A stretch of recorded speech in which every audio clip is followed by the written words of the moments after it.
let me show you some of the hedges I went ahead and did here today, okay? So one hedge I did here today is Apple, right?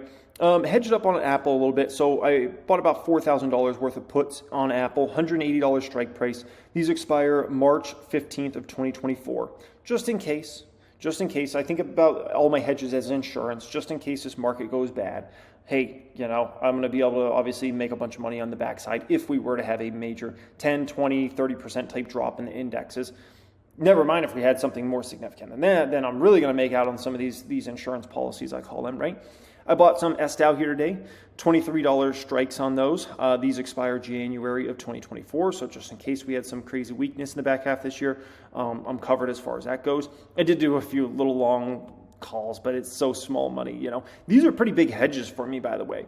If I'm going long a stock, for me to buy $2,800 of a stock or buy $4,000 of a stock, that's not much for going long. But for hedges, it's significant. And the reason it's so significant is, at the end of the day, if you're doing things like puts and calls and things like that, right? You're talking about, you're way amping up the kind of movement there.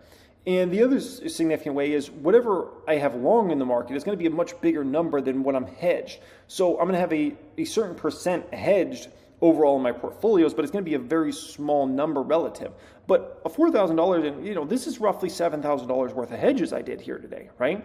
So that's a pretty significant number. And so I'm looking at continuing to stay hedged in this market.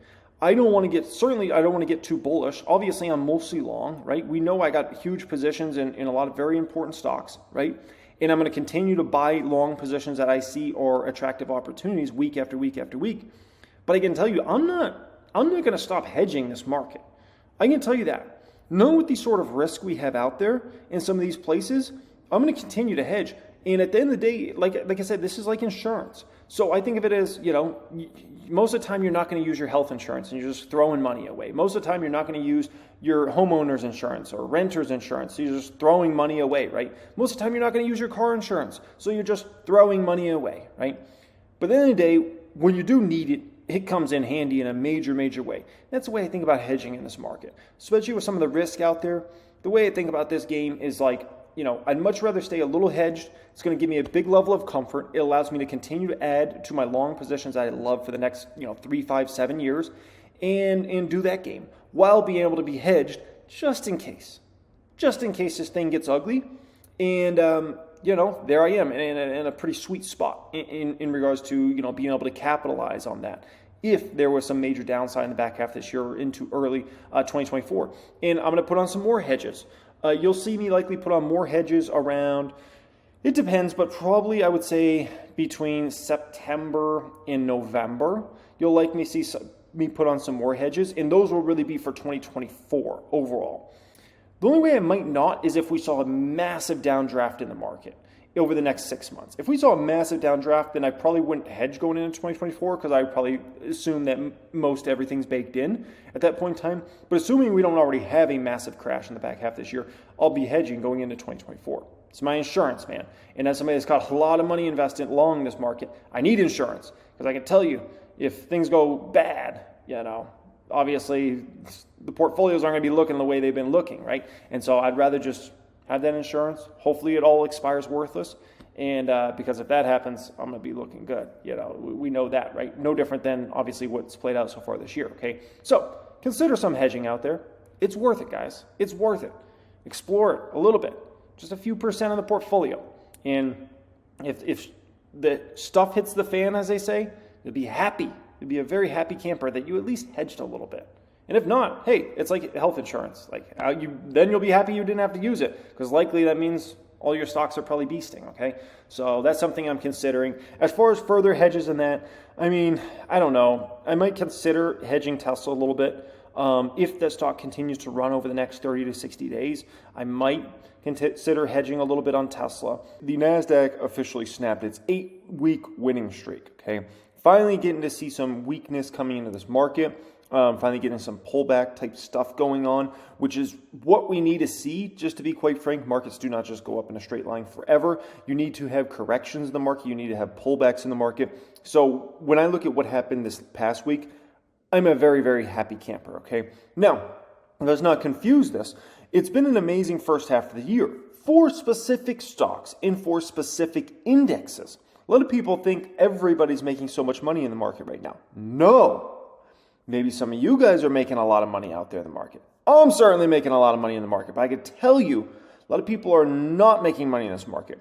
Shorts they're losing their entire portfolios, their entire accounts are going to zero. People that are in Dow stocks are doing hardly anything. The Dow Jones Industrial Average is up 1% this year. 1%, right? So there's specific stocks that are absolutely tearing it up and other stocks that aren't doing that much. And the divergence in the indexes is as dramatic as it was last year, to be quite frank, just in a different realm, right? The NASDAQ's up nearly 30% this year. The S&P 500 is up about 13%, which is really good performance for a first half of the year for the S&P 500. That's phenomenal. You'll take that every year if that can happen for 6 months a year. The Russell's up about 4%.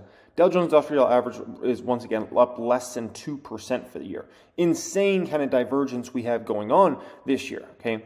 And now, the important thing to remember about this, okay, is this is exactly why when I was going into this year, I was like, the Dow is not the place to be. The Dow is not the place to be.